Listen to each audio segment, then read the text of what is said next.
Guys, panibagong video na naman to. So, nandito tayo, pinapakain natin ngayon yung mga baboy natin. So, yan po yung ating yung tawag nito, lalaki natin, baboy. So, yung kanyang, yung hinahin po natin na baboy, nasa kabila po siya, doon po, pero hindi po siya tanaw ng ating cellphone. So, mukhang kakagat. Yan po guys, ito po yung pinaka malaki nating lalaking baboy na tawag nito, barako. Hindi ko alam tawag nito kapag ano. Hindi ko alam po alam ang tawag ng sa Tagalog ang mga ganitong baboy, pero sa amin po kasi ang tawag namin dito is bula. So di ko po alam sa inyong lugar kung anong tawag. Kayo na lang pong maghumusga sa mga sinabi ko.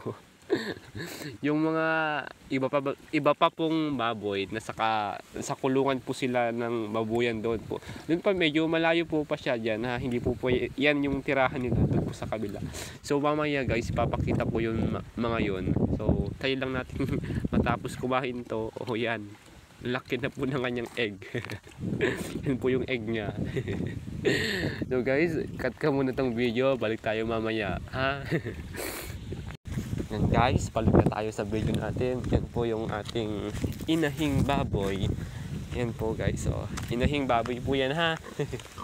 Yan po, medyo malaki rin po siya actually. Oh yan, actually buntis po yan, hindi ko alam kung ilang months na. Next naman guys is yung sa kabila. Wait lang po natin.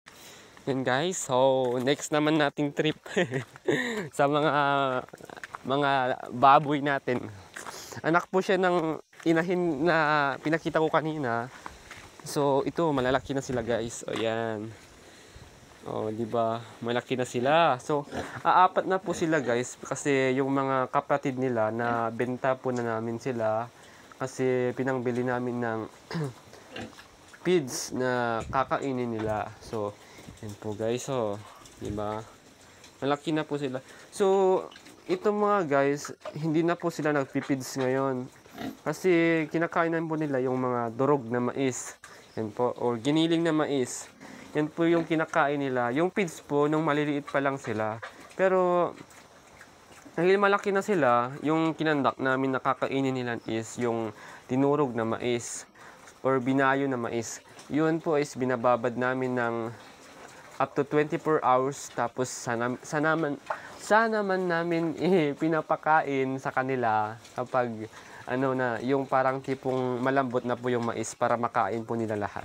Para hindi na po sila mahirapan magtae or tumae ng kanilang kinain. Kasi kapag hindi po yan nababad ng husto guys, is mahihirapan talaga. Hindi sila matutunawan, ganun. Hindi nila madadigest po yung kinain nila. Kaya ganun po lang yung pagpapakain namin guys. So yan naman guys, malalaki naman sila. Hindi naman po sila yung tipong mga alaga na ang papayat ganun.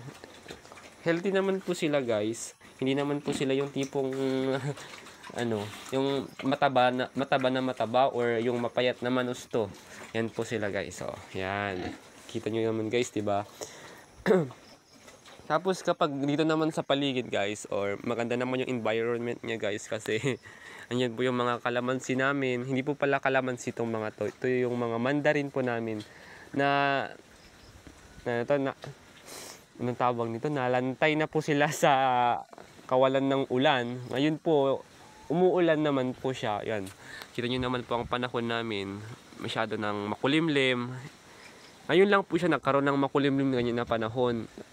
Nung mga kahapon po kasi nagkaroon po kasi ng lindol sa amin dito sa Calayan. Halos tatlong beses ata nagkaroon ng lindol. So ito na ata siguro yung epekto niya. Nagkakaroon na siya ng maulap na panahon, tapos umuulan na. Hindi ko po alam guys.